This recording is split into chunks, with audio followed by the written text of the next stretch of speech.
প্রশ্ন, ২ সিজদার মধ্যে আমরা যে একটু বসি, এই সময় কি কোনো দোয়া আছে?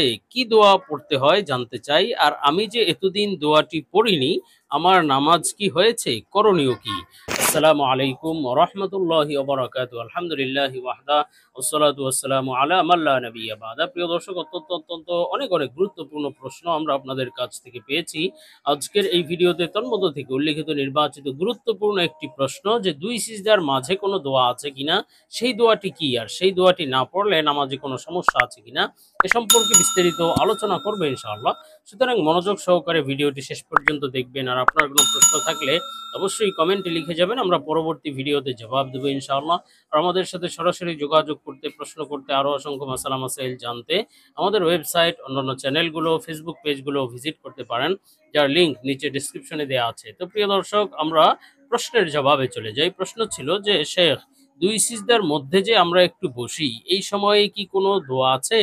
কি দোয়া জানতে চাই। আর আমি যে এতদিন দোয়া পড়িনি, আমার নামাজ কি হয়েছে? করণীয় কি? দেখুন, অত্যন্ত গুরুত্বপূর্ণ প্রশ্ন। ২ সিজদার মাঝখানে দোয়া আছে কিনা বা এই দোয়া পড়ার বিধান কি বা কতটুকু জরুরি?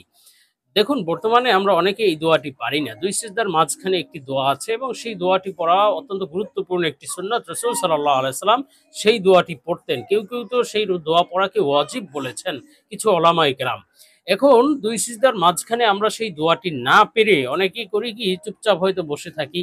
অথবা অনেক ভাই-বোন আছেন যারা ২ সিজদার মাঝে এত দ্রুত উঠে আবার সিজদায় চলে যান যে তাদের আসলে নামাজ হয়ই না। কেননা ২ সিজদার মাঝখানে যে বসার সময়, এই সময় স্থিরভাবে বসতে হবে। বসার মধ্যে স্থিরতা থাকতে হবে, সোজা হয়ে বসতে হবে। এরপরে আবার ২য় সিজদার জন্য যেতে হবে। যদি এমন হয় যে স্থিরভাবে বসেনি, উঠে আবার দ্রুত সিজদায় চলে গিয়েছে, এমন হলে তাহলে অবশ্যই নামাজ হবে না। এজন্য ২ সিজদার মাঝখানে বসাটা স্থিরতার সাথে বসতে হবে। তেমনিভাবে রুকুর মাঝখানে এবং পরবর্তী সিজদায় যাওয়ার মাঝখানে আমরা যে রুকু থেকে দাঁড়াই, এই অবস্থায় সোজা হয়ে দাঁড়াতে হবে, এরপরে সিজদায় যেতে হবে। এজন্য এই বিষয়গুলো অত্যন্ত জরুরি। এই ২ সিজদার মাঝখানে সোজা হয়ে বসা, স্থিরতার সাথে বসা ওয়াজিব। তেমনি রুকু থেকে সোজা হয়ে দাঁড়ানো, স্থিরতার সাথে দাঁড়ানো ওয়াজিব।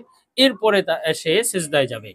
এখন ২ সিজদার মাঝখানে বসা অবস্থায় কোন দোয়া পড়তে হয় বা দোয়াটির বিধান কি? দেখুন, একটি দোয়া সম্পর্কে হাদিসের মধ্যে রয়েছে, রাসূল সাল্লাল্লাহু আলাইহি সাল্লাম এই দোয়া পড়তেন। এক্ষেত্রে শব্দ কম বেশি বা ভিন্ন শব্দের কথা হাদিসে বর্ণিত রয়েছে। সেই দোয়াটি হলো, আল্লাহুম্মা গফিরলি ওয়ারহামনি ওয়ারজুকনি ওয়াহদিনি ওয়াআফিনি ওয়াজবুরনি ওয়ারফা'নি। এই দোয়াটি রাসূল সাল্লাল্লাহু আলাইহি ওয়াসাল্লাম পড়তেন। শব্দ কম বেশি বিভিন্ন হাদিসে রয়েছে। তবে আপনি যদি এই দোয়াটি, লম্বা দোয়াটি না পারেন, তাহলে কমপক্ষে আল্লাহুম্মা গফিরলি এতটুকু পড়া চাই, অথবা আল্লাহুম্মা গফিরলি ওয়ারহামনি এতটুকু পড়ে নেওয়া চাই। একেবারে চুপ না থেকে এতটুকু পড়লে সুন্নাত আদায় হয়ে যাবে ইনশাআল্লাহ। সুতরাং একেবারে ছেড়ে দিলে, কেউ তো ওয়াজিব বলেছেন, তাহলে তো তাদের মতে নামাজ হবে না। ইমাম মালিক রহমতুল্লাহ আলাইহি এটাকে ওয়াজিব বলেছেন, এই দোয়া পড়াকে। এজন্য আমরা এটাকে সুন্নত মনে করি। সুতরাং এই দোয়াটি পড়া সুন্নাত একটি আমল, রাসূল সাল্লাল্লাহু আলাইহি ওয়াসাল্লাম করতেন। সুতরাং আমরা এই দোয়াটি পারলে পুরো দোয়াটি পড়ব। যদি সম্ভব না হয়, শুধু আল্লাহুম্মা গফিরলি অথবা আল্লাহুম্মা গফিরলি ওয়ারহামনি, অথবা যতটুকু পারি এই দোয়াটি আমরা পড়ে নিব ইনশাআল্লাহ। এখন আপনি যে প্রশ্ন করেছেন, আপনি এতদিন পড়েননি, তাহলে আপনার নামাজ হয়েছে কিনা, করণীয় কি? দেখুন, বিষয়টি যেহেতু সুন্নাত, বিধানটি, দোয়াটি পড়া সুন্নাত। আর সুন্নাত আমল নামাজের মধ্যে না করলে নামাজ ভেঙে যাবে অথবা নামাজ হবে না, বিষয়টি এমন নয়। নামাজ হয়ে যাবে, কেননা এটি সুন্নাত আমল। ফরজ এবং ওয়াজিব যদি আমল না করে, তাহলে নামাজ হয় না বা নামাজ ভেঙে যায়। কিন্তু যদি সুন্নাত আমল না করে, তাহলেও নামাজ হয়ে যায়। কিন্তু ইচ্ছাকৃত সুন্নাত ছেড়ে দেওয়া উচিত নয়। এজন্য ইচ্ছাকৃত এই দোয়াটি ছেড়ে দেওয়া উচিত হবে না। এই দোয়াটি পড়তে হবে। হ্যাঁ, আর আপনি যে এতদিন পড়েননি, সে কারণে আপনার কোনো কিছু করণীয় নাই, নামাজ হয়ে গিয়েছে। তবে ভবিষ্যতে পড়ার এই দোয়াটি পড়ে নামাজ আদায় করার চেষ্টা করতে হবে। তো প্রিয় দর্শক, আল্লাহ তাআলা আমাদেরকে বুঝার এবং আমলের তৌফিক দিন। আল্লাহুম্মা আমিন।